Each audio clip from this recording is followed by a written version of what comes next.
Hello everyone, I'm David Baldwin and I'm the current president of the British Association for Psychopharmacology, or BAP.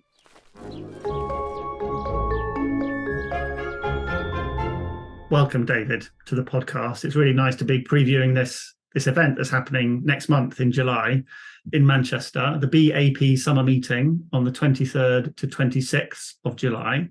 So before we get into that, what's the BAP? Well, thank you for asking. The BAP is an organisation that was set up in 1974, so we're approaching our 50th anniversary. And it's a forum which brings together preclinical and translational neuroscientists with clinicians, predominantly mental health professionals. And what we do together is to discuss new research findings and think about their potential implications for clinical practice. And for people listening to this who maybe don't understand too much about the technical language around psychiatry and psychology, there's this big word in your name, psychopharmacology. What does that mean? Essentially, it's the study of compounds which affect the mind. So the compounds would be the pharmacology part, and the psycho represents the mind.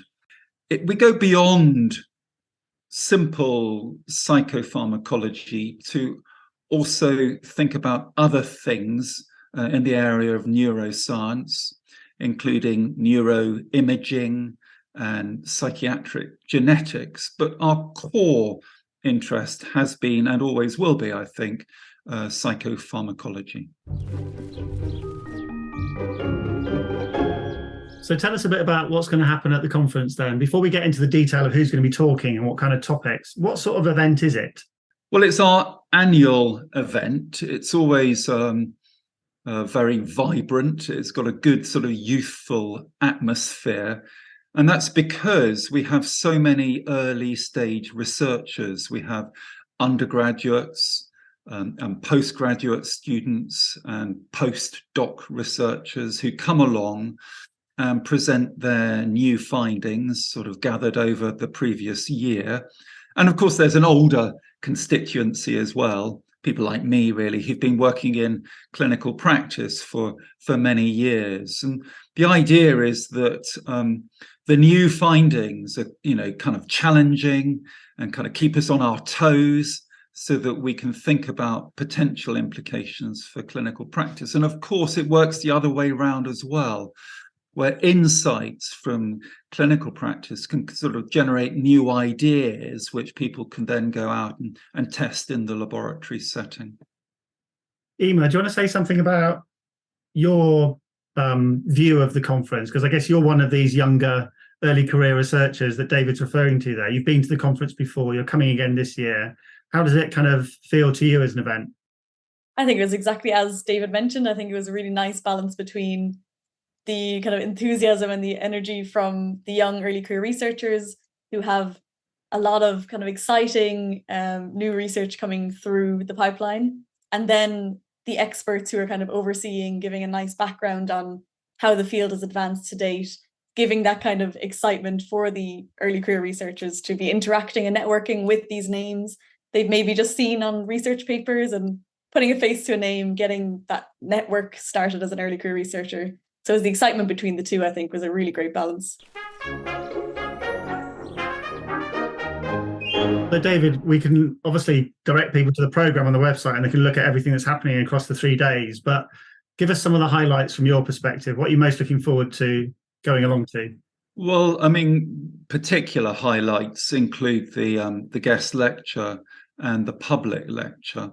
So our guest lecture this year is given by Professor John Cryan from the University of Cork in Ireland. And for many years, he's been kind of exploring gut-brain relationships.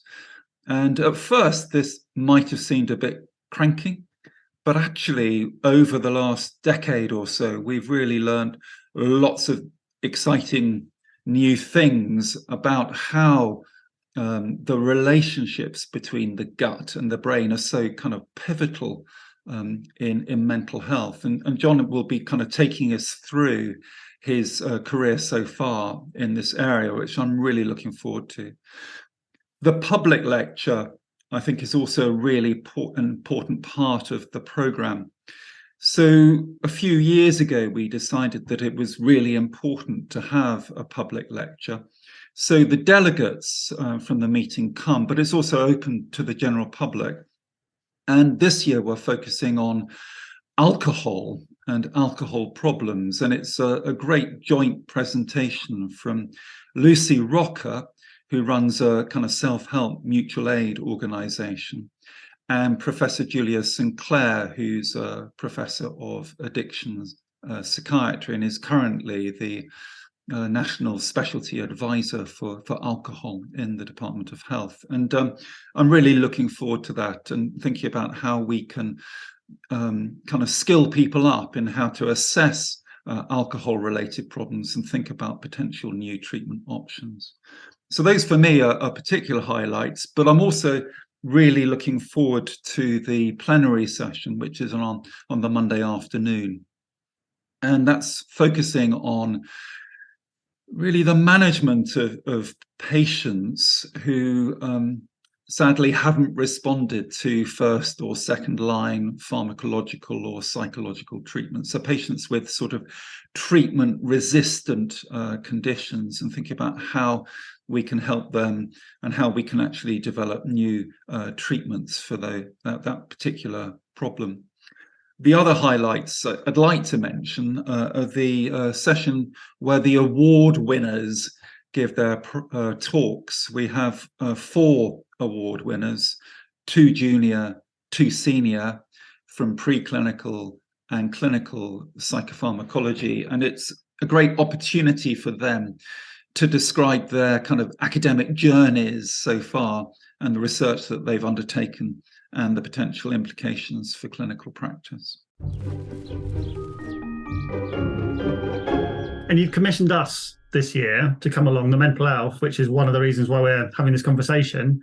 So Emma is going to be coming to Manchester and live tweeting the conference at BAP 2023, and there's going to be lots of other people getting involved in that. I'm interested in how you sort of perceive your event and your discussions in the wider mental health context. And I guess it's often viewed as quite a kind of controversial area these days, medication. You know, if we talk about mental health medication on Twitter, you get a lot of people saying, you know, it doesn't work, it's harmful, you know, let's destroy psychiatry. How do you see this kind of fitting together with the wider debate? Well, thank you for asking the question. And you make a very good point. Unfortunately, there are many people that, don't have a good experience of psychotropic drug treatment, who are, troubled by side effects either during treatment or after treatment has ended. And it's important that those voices are listened to, and this can kind of generate ideas for research and for clinical practice. At the same time, of course, there are many people out there who, have been troubled by severe mental health problems, who have benefited enormously from psychotropic drug treatment and have tolerated the treatments well. And we don't often hear their voices. People who have a good experience tend to remain silent about it, really, because of stigma associated with mental health problems and their treatment. So what we're concerned to do in the BAP is to kind of provide a forum where you can have a kind of a considered discussion and get the balance right between benefits and risks. And we hope that the conference can contribute to discussions and finding that right balance between thinking about potential disadvantages, but also celebrating success where it occurs. Well, we'll certainly help you try and facilitate some of those conversations on social media. I think that's going to be really exciting. opportunity to kind of reach out a bit wider than you have done in the past with this evidence and these sorts of conversations. Yes, well, we felt as we're approaching our 50th anniversary, it was time for us to come into the 21st century and embrace these kinds of media activities with more enthusiasm. So we're really pleased to have the opportunity of working together. Thank you. So the plan with the live tweeting is that we'll attend the major events, so the plenary lectures, the symposia on each of the days. So I'll be representing the Mental Elf and live tweeting from the Mental Elf account. The hope is that we can get this out to, as we mentioned, a wider audience, get the conversation going beyond the room. So not just talking within the conference, but getting those online who may not be able to attend the conference involved in the conversation. I'll be representing the people online, so I can ask questions in the room for those who may be interested in asking a particular question to a lecturer. And then just getting everyone involved, both in the room and online, in the conversation in general. I'll also be putting together a team to work with me. So for events that are happening in parallel, it means that although I can't be in more than one place at once, we will have the team that will attend all sessions and get the information out there on all of the events that are happening in BAP. So hopefully we'll have a representative at each of the sessions to get that information out there and online.